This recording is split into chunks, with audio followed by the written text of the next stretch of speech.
pusimos un título de algo que quizá nadie siente o nadie practica, pero que en ocasiones puede llegar a ser un factor incómodo en nuestras vidas, en la vida de la gente que nos rodea, y tiene que ver con la venganza. La venganza es dulce, ¿no?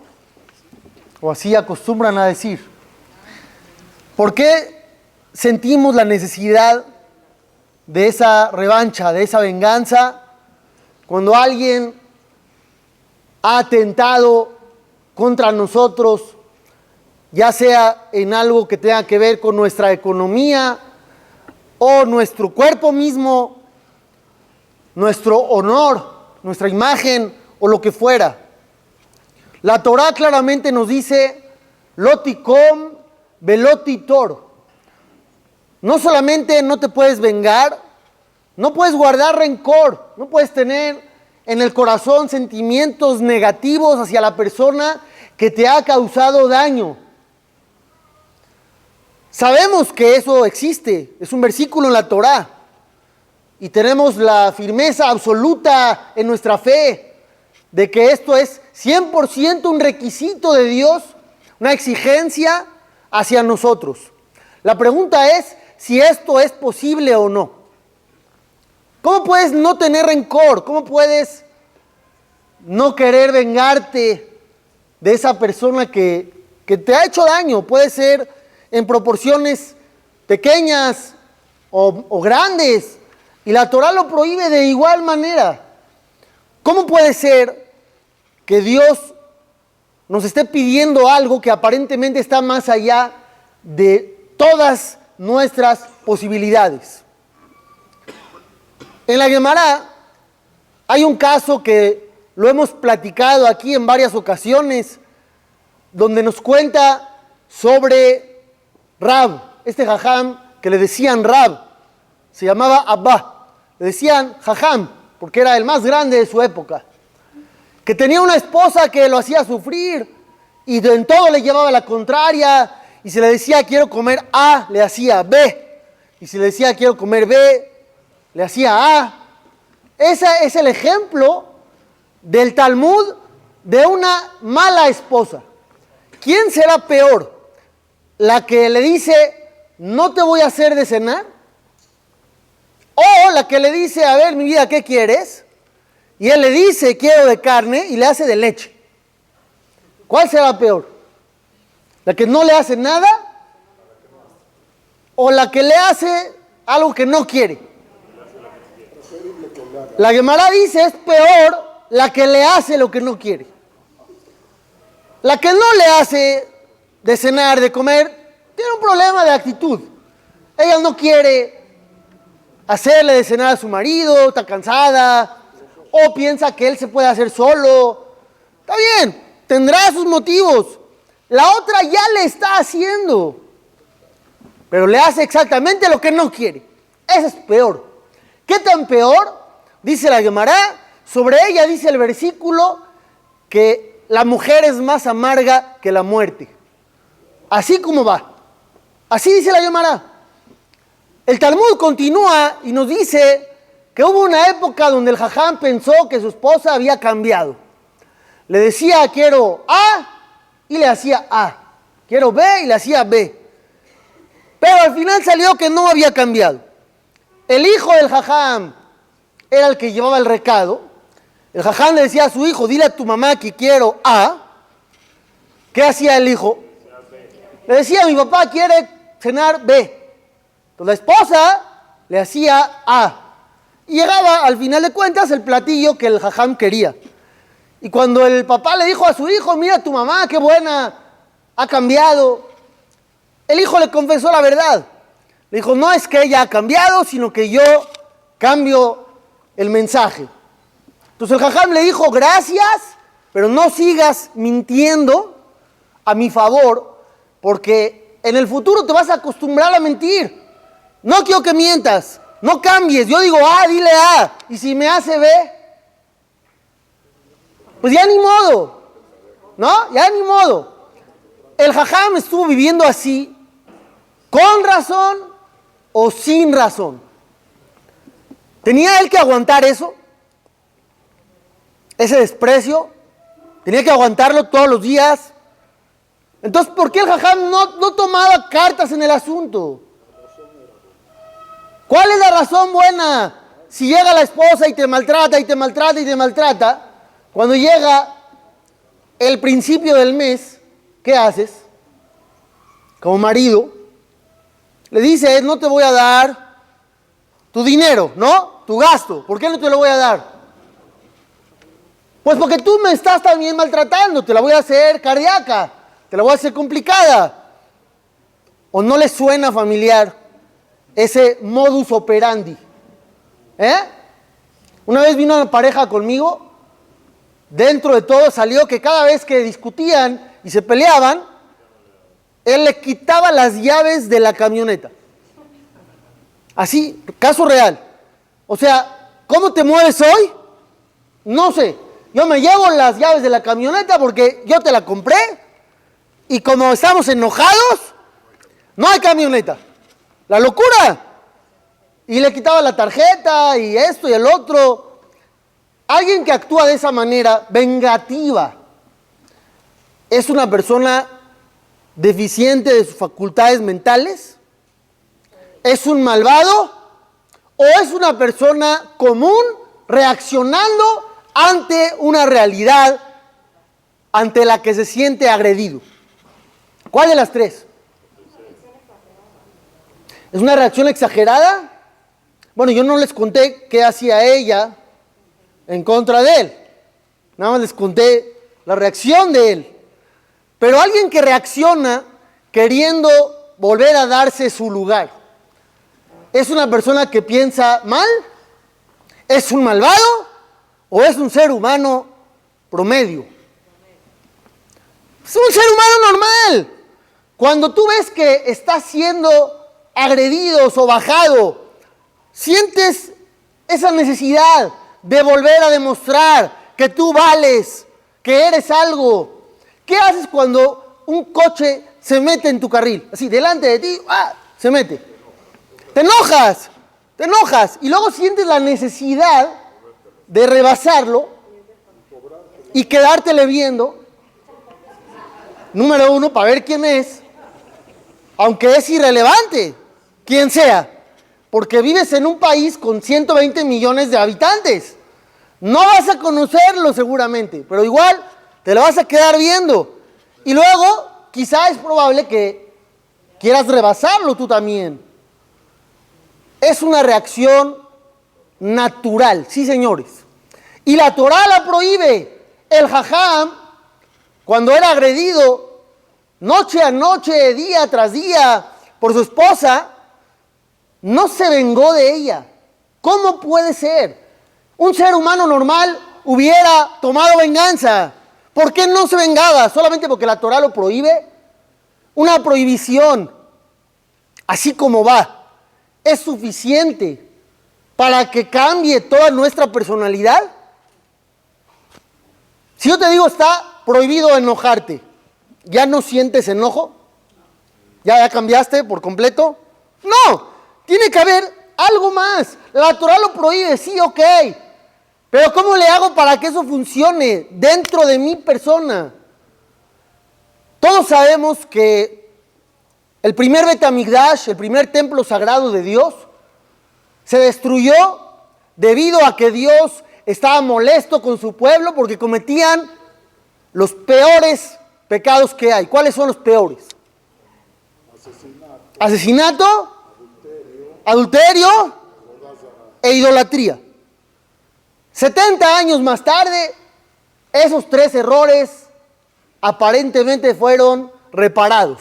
Se construye la segunda casa de Dios, dura más tiempo que la primera y se termina destruyendo. ¿Por qué? El odio daña tanto a la sociedad que aunque llegues a dar todas las razones del mundo, te vamos a decir que no era nada. A comparación, no era nada. Por eso todo tipo de odio entra en la categoría de odio gratuito. ¿Qué tanto realmente vale la unión entre nosotros?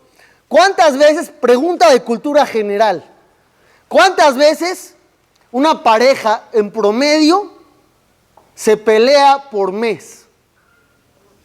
No les dé pena decir. Avienten un número. No, lo normal, lo más o menos usual. ¿Eh? 3, 4,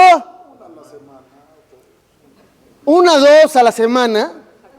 Más o menos, ¿no? Tu esposa ya te va a hacer pleito por lo que acabas de decir. Más o menos, ¿no? Una pareja promedio que se lleva más o menos bien, pues tendrá 1 o 2 ocasiones en la semana que se pelean. ¿Qué tanto daño se han hecho? Más o menos cuánto tiempo tienen de casados. Y vamos a ver cuántos pleitos han tenido y cuántos días enojados ha tenido su relación. Tú dices en 50 años no es nada. No hiciste la cuenta. 4 más o menos al mes. ¿Te gusta? ¿Al año cuánto es? 50 al año. 50 al año. 50 al año. ¿Cuántos años dijiste? Ya no te gustó 50. 20 años de casados. ¿Cuántos días tienes? ¿Es poco? ¡Es muchísimo! ¡Es muchísimo! ¿Cuánto tiempo hemos pasado incómodos por pleito? Al final de cuentas, cuando alguien va a partir de este mundo, 120 años para todos, y diría, ¿cuánto daría yo por tener otros 1000 días con mi familia? ¡Oh, sorpresa! ¡Oh, sorpresa! Los tuviste y los amargaste. Ya no es poco. Ya no es una frase, no pasó nada. No tienes ni idea de lo que acabas de perder, porque no hacemos la cuenta, porque no valoramos lo que tenemos y nos las pasamos con rencores y con pleitos y a veces hasta con venganza hacia la gente más querida que tenemos. La Torá nos cuenta que David Amelech llegó a conquistar a muchos pueblos, defendía la tierra de Israel. Una de esas batallas, cuando regresó victorioso después de haber derrotado a los peores enemigos de Israel, dijo el rey David, vamos a poner una regla, una nueva ley. El botín se va a repartir entre todos los que fueron a la guerra, todos los soldados que participaron, y también entre aquellos que se quedaron a cuidar y a resguardar. ¿Cómo lo vería eso un soldado? No le gusta. No le va a gustar, claro que no. Oye, mientras yo estaba ahí en el frente arriesgando el pellejo, tú estabas ahí cuidando los caballos, tranquilo, chiflando, pasándola bien, viendo el atardecer. ¿Es justo que sea mitad y mitad? Varios salieron en contra del rey David, pero la ley no se movió de su lugar. ¿Qué era lo que el rey, lo que el monarca quería dar a entender? Hay unión y todos somos uno, no importa. El que hizo su parte cuidando y guardando, esa era su parte y la hizo. ¿Tú hiciste más? Tú hiciste más, pero no por hacer más, eres más. ¿Qué tanto nosotros estamos conscientes de nuestro valor a comparación de los demás? ¿Cuánto vales? ¿Vales igual que todos? ¿Más que todos? ¿O menos que todos? ¿Todos valemos igual? ¿Real?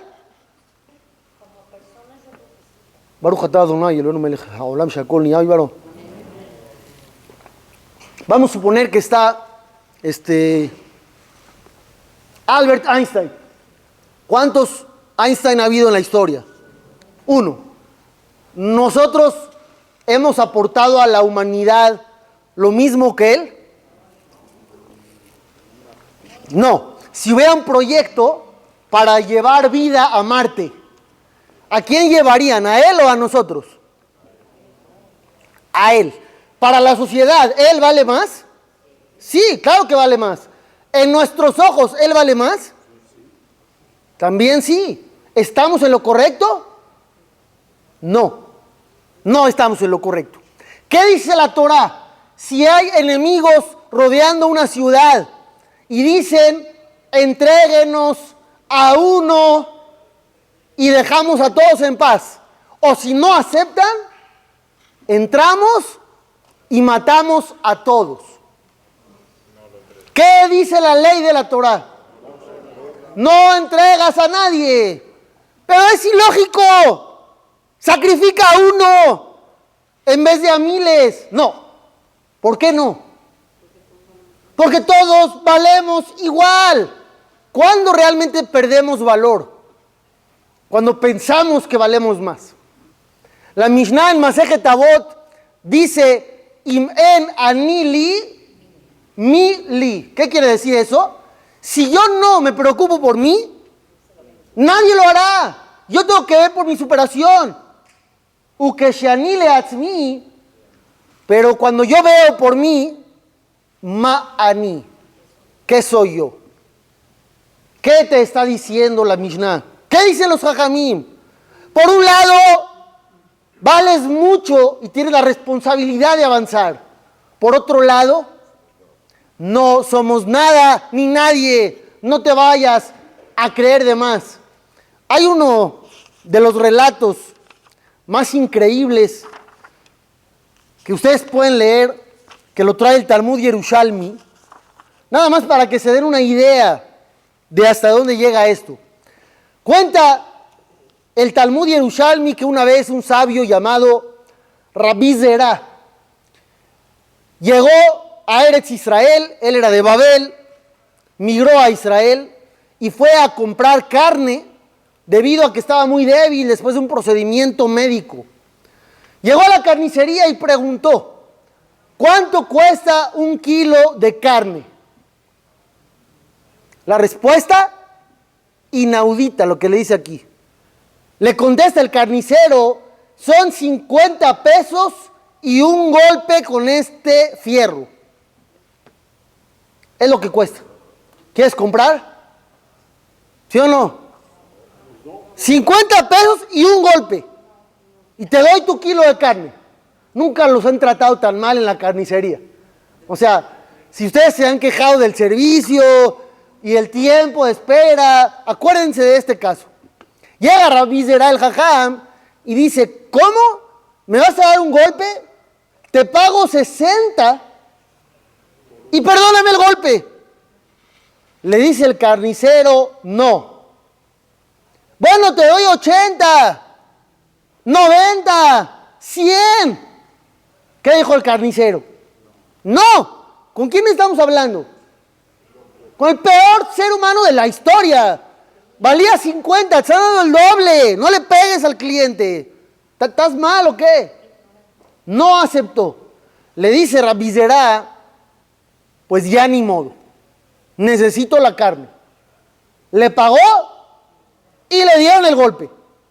En la noche, Rabbi Zerah va al Bet Midrash y le dice a los jajamim, a los dirigentes, qué terrible costumbre tienen en este lugar. Yo pensé que iba a llegar aquí a Eretz Israel, padrísimo. Es como cuando llegas al aeropuerto y nunca has ido a Israel y te recibe alguien con gritos. ¿Qué dices? Órale, no me esperaba esto. Así le pasó a Rabbi Zerah. ¿Cómo puede ser que nadie pueda comprar carne sin ser golpeado? ¿Qué le contestaron? ¿De qué estás hablando? ¿De qué hablas? ¿En qué carnicería? ¿Quién fue ese hombre que te golpeó? Nunca habíamos escuchado eso. Eso no es una costumbre local. Te tocó un meshnun. Llega la comunidad, arman un comité y lo mandan a traer al carnicero. para darle una buena regañiza. ¿Qué se encontraron? El carnicero había muerto. Había fallecido. Llegaron de regreso con el jajam y le reclamaron. ¿Qué le reclamaron? Por tu culpa, como tú le guardaste resentimiento al carnicero, del cielo lo castigaron. ¿Podría ser o no podría ser? Sí podría ser. Llegas con uno de los jajamim más grandes del mundo, lo golpeas, obviamente iba a haber del cielo una consecuencia. Entonces le dijeron al jajam, por tu rencor, del cielo lo castigaron. Escuchen la contestación del jajam. Dice el jajam, sobre él mismo dijo, que le pase lo mismo a él si es que tuvo enojo contra el carnicero. No sospechen que me enojé. Si me enojé, dijo el jajam, que le pase lo mismo que al carnicero. ¿Cómo no se enojó? Dice, yo pensé que esa era la costumbre local. Aquí golpean cuando compras carne. Ya ni modo. Y no se molestó. No hubo un ápice de enojo o de rencor. ¿Es posible? Si es posible, usted va a una boda y de repente alguien de los que está bailando no hizo bien los cálculos y lo empuja o le da un pisotón. Sí, claro que es posible. ¿Qué sentimiento surge en su interior? ¡Wow! Son cosas que pasan. Mina Shamaim, me pegaron. O dice esta persona que descuidado es, que se fije por dónde está bailando. ¿O no? ¿No se dio cuenta? Vamos a hacer cuentas. Vamos a hacer cuentas. Más o menos hace 16 años, yo recibí un pisotón en una boda. De esos. A partir de ahí, sufro de uña enterrada en el pie izquierdo. Caso real. Un pisotón del Señor me ha costado cuántos dolores impresionantes. No, claro que no lo hizo adrede. Como el coche que se le metió y le dio un llegue. No lo hizo adrede. ¿A cuántos usted ha visto bajarse sonriendo del coche diciendo, ay, qué camparada? No fue tu intención, ¿verdad? Está hablando de ángeles celestiales. Vamos a aterrizar a nuestra realidad. Sí hay sentimientos, sí hay rencores, sí hay enojos, aunque sea normal. Va usted a un aeropuerto y de repente se asoma a la pantalla y dice, viene demorado. Pregunta, ¿cuánto tiempo más? 2 horas. Pasan las 2 horas. Vuelve a ver, 2 horas. Otra vez. Me pasó a mí también. 8 horas. ¿Puede pasar? Sí, claro. ¿Cuál es el humor del momento? ¿Cuál es el estado de ánimo? ¿Por qué enojo? Pasa. Pasa. Exacto, que le pase a alguien más. Sí hay enojo por cosas normales. Sí hay enojo. Uno desea la vida perfecta. Y cuando alguien o algo chocan con esa imagen que uno mismo ha creado, se molesta uno. Y cuando es otro ser humano, se siente uno peor. ¿Quién se cree esta persona? ¿Por qué? Y yo tengo que demostrar que no van a pisotearme. Tengo que ir a contrarrestar. Eso es lo que hemos vivido o lo que estamos acostumbrados a hacer. No estamos acostumbrados a reaccionar de manera positiva. No lo queremos. Queremos al revés, agredir, para que lo piense 10 veces la próxima vez. Acabo de describir la vida de todos nosotros. ¿O no? Bueno, no es vida, es real. Dice Rabbi Eliezer, hubo un caso con una persona que estaba aventando piedras desde su propiedad a la vía pública. Ya no iba a usar las piedras, le estorban, las empezó a aventar a la calle. Se le acercó Hasid Ejad, una persona devota del servicio divino, y le dijo: tonto, ¿por qué estás aventando las piedras a tu propiedad? ¿Entendieron o no? Mi propiedad. ¿Cómo? Fue al revés. ¿Cómo era la cosa? De la propiedad.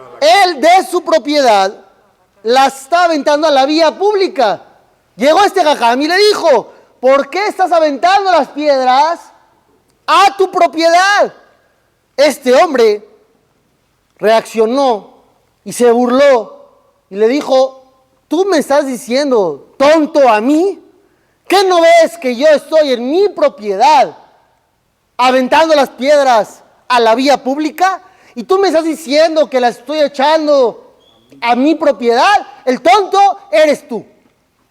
Pasó el tiempo, este hombre perdió dinero, empezó a estar su situación cada vez peor, tuvo que vender su propiedad. ¿Y en dónde acabó? Acabó en la calle y se tropezó con esas piedras que él había aventado. Pero ahora ese lugar era su casa, porque él vivía ahí. Y entonces, solamente entonces, se dio cuenta y entendió lo que le había querido decir ese sabio. Nosotros tenemos a veces soberbia, a veces ese orgullo negativo que nos hace sentir que somos mejores a otros, somos especiales, porque tenemos más dinero, 2, somos más guapos, 3, más inteligentes, 4, tenemos mejores familias.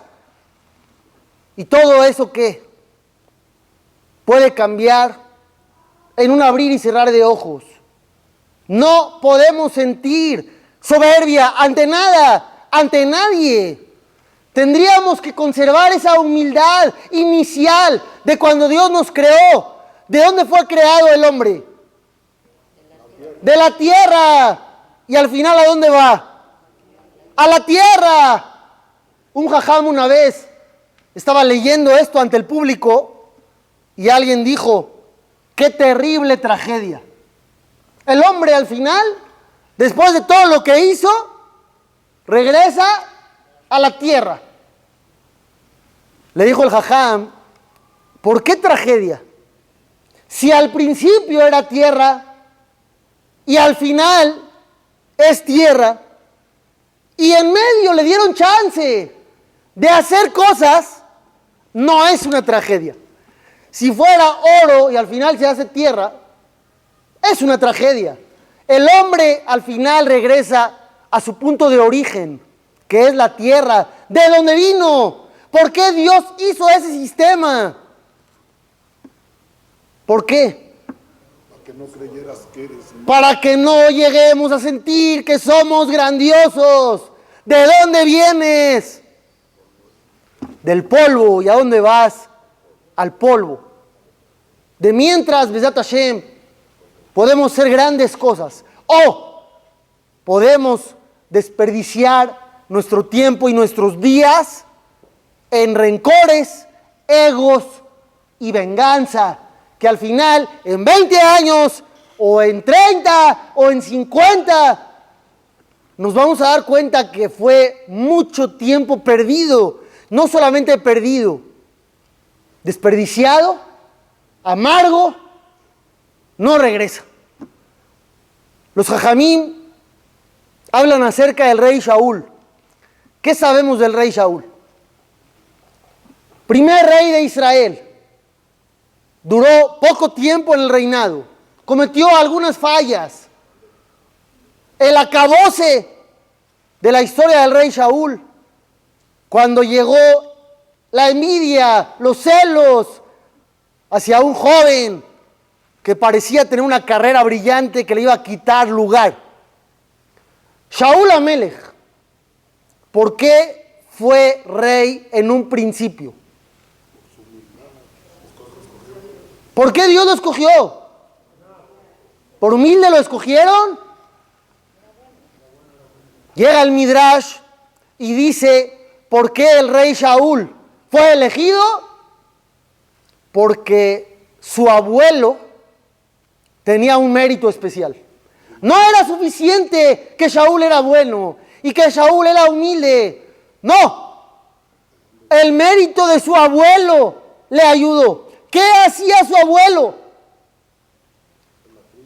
Dice el Midrash, desde la casa del abuelo de Shaul hasta el Bet Knesset había mucha oscuridad. ¿Qué hizo el abuelo del rey Shaul? Ponía velas en todo el trayecto para que la gente camine con seguridad. Y se ocupó de eso durante toda su vida. Tú alumbraste el camino para otros, sin obligación, sin exigencia. Te vamos a dar un nieto que va a alumbrar la historia del pueblo judío. Tú das a los demás. ¿Qué recibes a cambio? ¿Qué recibes a cambio? Recibes mucho más de lo que invertiste. Deja el ego, deja la soberbia, deja el orgullo, empieza a pensar un poco más en otros. La Gemara del Midrash Rabbah nos dice que si la nación judía comete idolatría, ustedes dijeron hace algunos minutos que era de los peores pecados, negar la existencia del único Dios todopoderoso. La frase más importante, Shema Israel, Hashem Elokeinu, Hashem Echad. Si eres idólatra, acabaste con todo.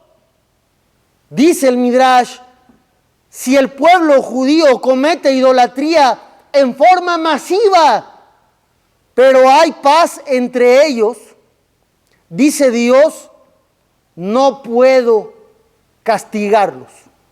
No puedo hacerles nada por la idolatría que están cometiendo. ¿Por qué no? ¿Y qué pasa si están unidos? Todos idólatras. Si están unidos, el mérito supera la falla. Y si la falla de la idolatría es el peor pecado, pero la unión supera esa falla, ¿cuánto vale esa unión? Vale todo. Vale todo. Pero para eso hay que cargar a diario con una botellita de aceite. Para que cuando alguien te haga algo, te pongas tantito y te resbale y digas, no es nada, no pasa nada, como usted, pero que lleguemos todos, Besat Hashem, a ese nivel donde acabemos con los rencores, las venganzas y las cosas negativas, Besat Hashem, todo lo bueno.